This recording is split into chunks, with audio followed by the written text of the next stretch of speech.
1, 2, 3. Let's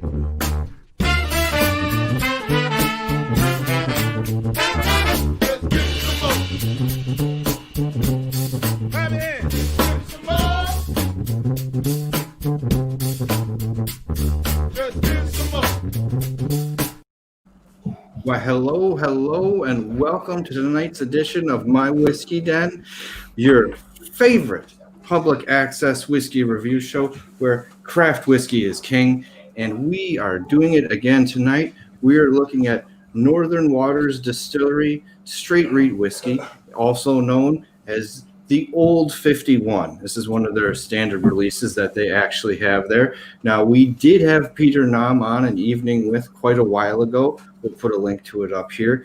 It's definitely worth taking a look at because they're doing some really interesting stuff where you can go to the distillery and you can pick your own mash bill. They will make it for you or help you make it, and then you get to age it in their barrels as long as you feel like, and then you can take it out when you want. So that is, I already swore, that's fucking incredible. That is crazy, man. That is just crazy to be able to do something like that. So this one is aged 24 months, so 2 years, and it is 45% alcohol. So let's take a quick look at this. They're doing some great stuff with wheat too up there. Yeah. It's got a very nice wheat nose to it. Yeah, it does. It's not green. It's like a sweet wheat. And it's a little, I don't want to call it dense, but yeah, it is. I'd say that. It seems thick. Yeah. It's got that breadiness to it that you get with wheat, but there's a bright cherry note that I'm getting off the top. Yeah, just there's a lot of sweetness to it. Yeah. And it's very it seems like I'm saying pastry a lot lately. It's, it's because I'm fat, but fat boy smells like a Snickers. So you're getting that. I'm getting the wood, the oak on this more than I've gotten in some of the ones we've played with recently. But that heavy, like almost musty, dense thing you guys are talking about with the wheat smell is kind of overlaying that. Except it smells more like a toasted wood to me. That would be fair. I get a lot of honey off of it. That's what I was going to say. I'm getting honey, a touch of lemon, and a little bit of molasses. Just a little bit, not a lot, but more the honey for sure. Honey over toasted wheat bread. Ooh, that's a good one. And I'm getting just a hint of leather, just not very densely. But I don't know, maybe it's me, but I'm getting just a titch of bootstrap. All right. I like that. Yeah. Yeah. It's pretty. Mm-hmm.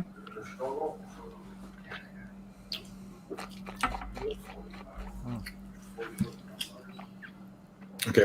Most surprising thing for me right now. Did you get like this spearminty mint thing going on? Just Middle to back end of it. Yeah. Yeah. I got that a little bit earlier. Let's see.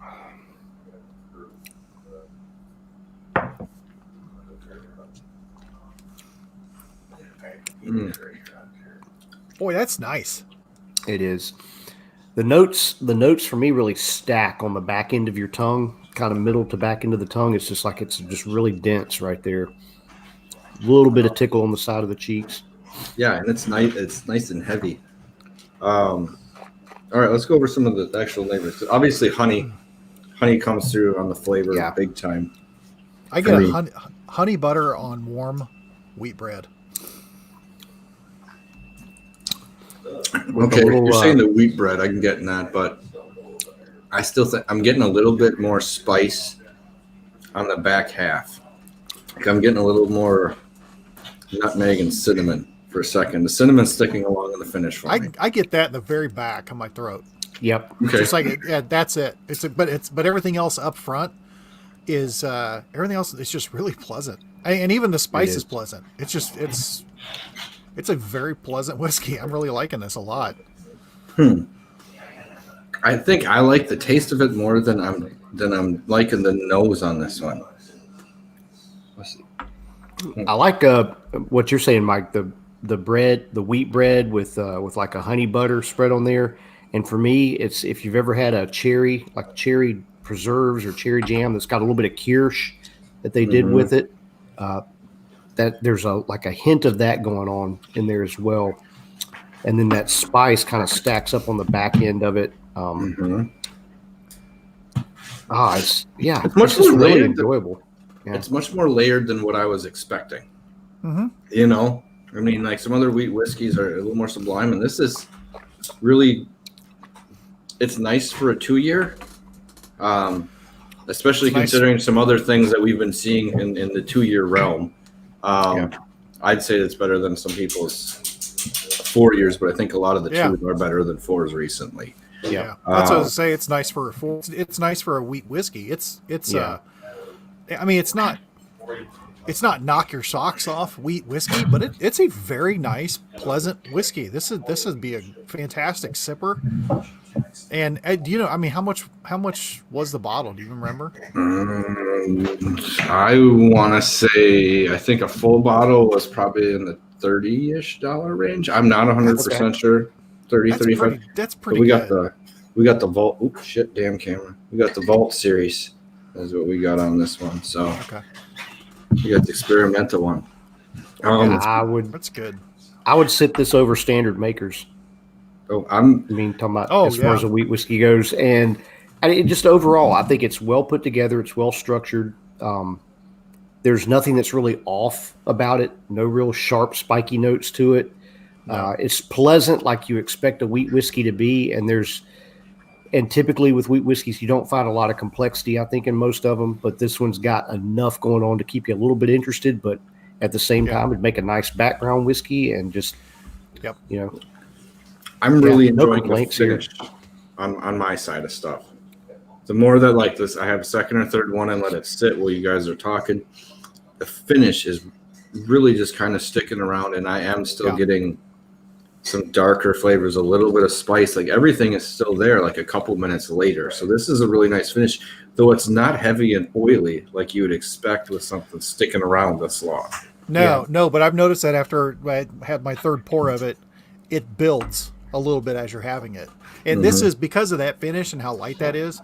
This, if you were to have this towards the end of the night, it would get lost, I think. But early, I mean, this is a really good starter, or just one like I'm just going to have a whiskey or something. Yeah, it's nice, and I know we also say this a lot that I'd love to see what this is like at a higher proof, but I would like to see something like this with a little bit more.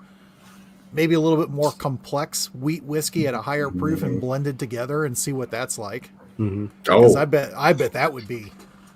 That sounds like a Sunday night or a Monday night thing. That's what that sounds like. Yeah. A little blending session. Yeah. All right.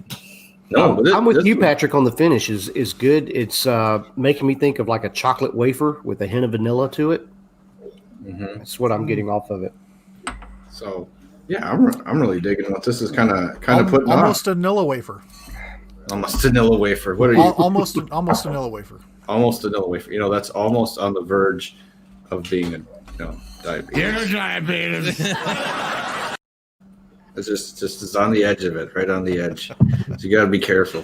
No, it smells sweet, but it is not as sweet as some other things that we had, and it has like the mellows had like the nice honey taste without the sweetness. This has nice flavor without it being overly sweet or anything like you would expect a little bit. But I don't know. I think that's pretty good for this one. It's going to be hard for probably a lot of people out there to get, but if you're traveling through the great north woods of Wisconsin, stop in Minocqua. They have a wonderful place that has music all the time on Friday, Saturday nights, a lot of stuff going on, and more so with pre-COVID and post-COVID. Yeah. What did I do, Mike? What was the snicker? No, I would say if you're going to go to Wisconsin, check out the Foxconn plant. Go on up to Northern Waters Distillery. That's a big hike from one to the other. But to everyone in the chat who doesn't know what's going on, we're starting something called, we're making it up like a jump stream where we're going to do some reviews of the night and then we're going to jump to the next one.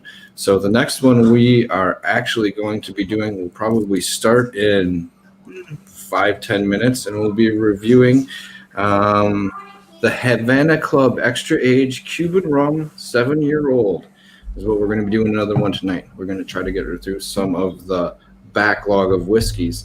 And what are we doing on Monday? Is it a big ass Texas stream or kick ass Texas stream? Big ass Texas. Ass load of Texas. We're not sure, but there's a buttload of Texas we're going to be doing on Monday night. So stop in then.